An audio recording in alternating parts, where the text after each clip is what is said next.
Hello friends, Dhamus kitchen and blog પર તમારું સ્વાગત છે। આજે સરગવાની એક નવી જ રેસિપી હું તમારી સાથે શેર કરું છું, એ પણ મારા નાની માની રીતથી। મિત્રો, તમે સરગવાનું શાક કે કઢી ખાધું કે બનાવ્યું છે, પણ શું ક્યારેય સરગવાનો સંભારો બનાવ્યો છે? ખરેખર તળેલા મરચાં કે બીજા સંભારાને પણ ભૂલી જશો એવો સ્વાદિષ્ટ બને છે। વળી સરગવાના ફાયદા તો અગણિત છે। તો ચાલો ઝડપથી રેસિપી જોઈ લઈએ। તો મિત્રો, ઉનાળાની શરૂઆત થઈ ગઈ છે અને અત્યારે એકદમ સરસ મજાનો સરગવો બજારમાં આવે છે। તો આવી લીલીછમ પાતળી જે સરગવાની શીંગો હોય છે એમાં અનેક ગુણો હોય છે। આપણે સરગવાને એકદમ સુપર ફૂડ ગણાવીએ છીએ, દુનિયાનું સૌથી શ્રેષ્ઠ ફૂડ, કેમ કે સરગવાના એટલા બધા ગુણો છે મિત્રો કે જે કદાચ બીજા કોઈ વેજીટેબલ્સની અંદર આપણને નહીં મળતા હોય। સરગવાની અંદર પ્રોટીન અને ખનીજનો ખજાનો હોય છે। શરીરના સાંધાઓને મજબૂત કરે છે અને હાડકાને પણ મજબૂત કરે છે। વજન ઘટાડવામાં મદદરૂપ થાય છે અને ગેસ એસિડિટીને પણ દૂર કરે છે અને મિત્રો બીમાર માણસને પણ ઝડપથી સાજા કરી દે છે। તો આવો આપણને અનેક રીતે ઉપયોગી એવો સરગવો આપણા આહારની અંદર આપણે રેગ્યુલર સમાવવો જોઈએ। તો અહીંયા જુઓ, આજે મેં અહીંયા 250 ગ્રામ જેટલો સરગવો લીધો છે અને એકદમ સરસ કૂણો લીલોછમ સરગવો પસંદ કરીને લીધેલો છે। તો આ સરગવાને મેં ધોઈ અને ચોખ્ખો કરીને લઈ લીધો છે, જેથી કરીને એના ઉપર કોઈ ધૂળ માટી ડસ્ટ હોય તો એ નીકળી જાય। તો આજની રેસિપી એકદમ યુનિક અને સાવ અલગ છે। વિડીયોને છેક સુધી જોજો, કેમ કે આજે જે રેસિપી આપણે બનાવીશું એ તમને ખૂબ જ ઉપયોગી થવાની છે। હવે જુઓ, મોટાભાગે સરગવાને આપણે પાણીની અંદર બાફતા હોઈએ છીએ, પણ આજે સંભારો બનાવવા માટે આપણે અલગ રીતથી સરગવાને બાફીશું।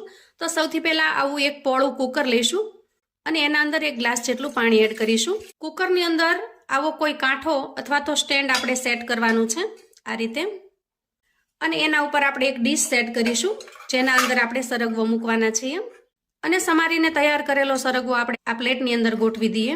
તો જુઓ, આ રીતે સ્ટેન્ડની અંદર આપણે સરગવાને સેટ કરી દીધો છે। હવે આપણે કુકર ઉપર ઢાંકણ ઢાંકી ગેસ ઉપર મૂકી એની 2 સીટી વગાડી લઈએ। આપણે અહીંયા 2 વિસલ વગાડી અને સરસ મજાનો સરગવો બાફી લીધો છે। અહીંયા ગેસ ઓન કરી અને આપણે કડાઈ મૂકીશું અને કડાઈની અંદર માત્ર 1 ચમચી જેટલું જ આપણે તેલ લેવાનું છે। તો આજે જે સંભારો બનાવવા જઈ રહ્યા છીએ એકદમ ઓછા તેલની અંદર બનાવીને તૈયાર કરીશું। અહીંયા આપણે માત્ર 1 ચમચી જેટલું તેલ લીધું છે। અહીંયા તેલની અંદર હું અડધી ચમચી જેટલું આખું જીરું એડ કરું છું અને થોડી અમથી પિંચ ઓફ અહીંયા આપણે હિંગ એડ કરીશું, કેમ કે સંભારાની અંદર હિંગનો ટેસ્ટ ખૂબ જ સરસ લાગશે। અને ત્યાર પછી આપણે એડ કરીશું 4 થી 5 લસણની કળીઓ, જેને મેં આવી ઝીણી ઝીણી સમારી લીધી છે। તો આજના સંભારાની અંદર જીરું, લસણ આ બધાનો ટેસ્ટ ખૂબ જ સરસ લાગે છે। તો અહીંયા લસણને સૌથી પહેલા થોડું સાંતળી લઈએ, થોડું અમથું બ્રાઉન કલરનું થાય ત્યાં સુધી। હવે જુઓ, લસણ થોડું સતળાઈ જાય ત્યાર પછી આપણે 1 ચમચી જેટલો અહીંયા ચણાનો લોટ એડ કરીશું। તો આ બધી જ વસ્તુ મિક્સ કરતી વખતે ગેસની ફ્લેમને આપણે એકદમ ધીમી રાખીશું, જેથી કરીને આપણે જે મસાલા મેળવી રહ્યા છીએ એ બળી ન જાય। હવે હું રૂટીન મસાલા કરી લઉં છું। તો અહીંયા આપણે જ્યારે સરગવો બાફ્યો ત્યારે એમાં મીઠું નાખ્યું નથી, એટલે એ પ્રમાણે અહીંયા મીઠું નાખીશું। 1 ચમચી ભરીને આપણે અહીંયા શેકેલું જીરું રાખ્યું છે, અધકચરું ખાંડ્યું હોય એવું। તો શેકેલું જીરું પણ આપણે અહીંયા એડ કરી દઈએ અને સારી રીતે મિક્સ કરી લઈએ। હવે તૈયાર કરેલી શીંગમાંથી અડધી શીંગ હું આમાં ઉમેરી દઉં છું અને અડધી શીંગ આપણે પછી ઉમેરીએ।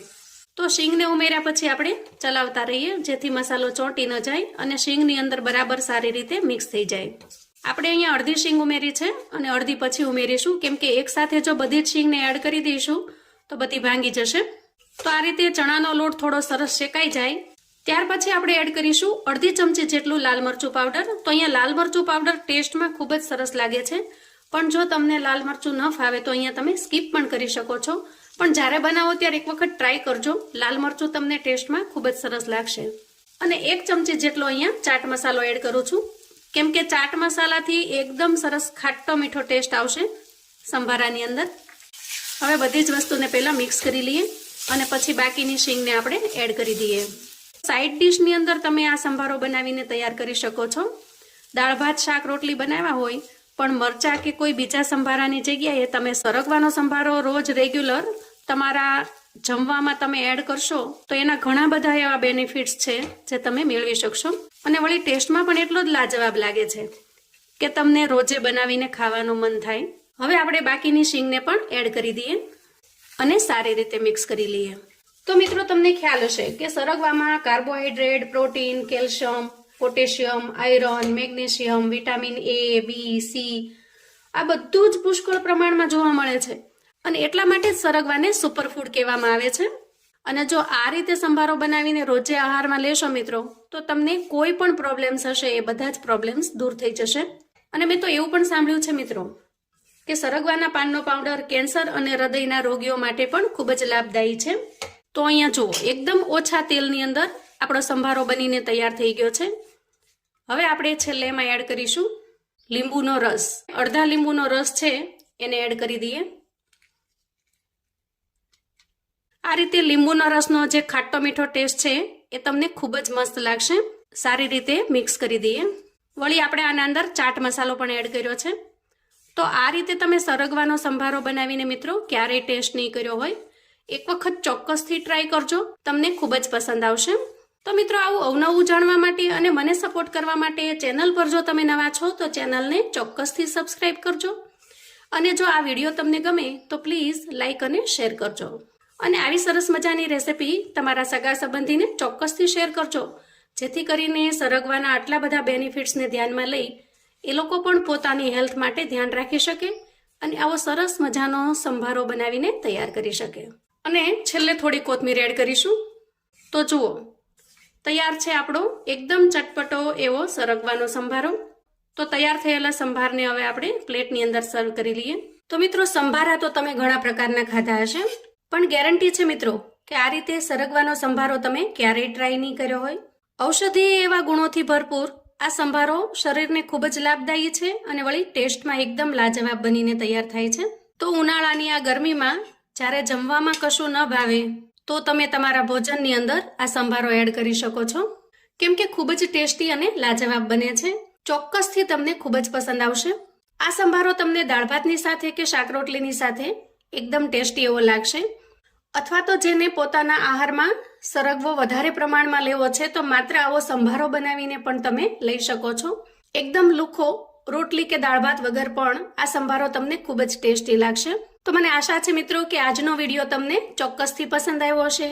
ફરી મળીએ એક નવી રેસિપી સાથે. ત્યાં સુધી આવજો મિત્રો.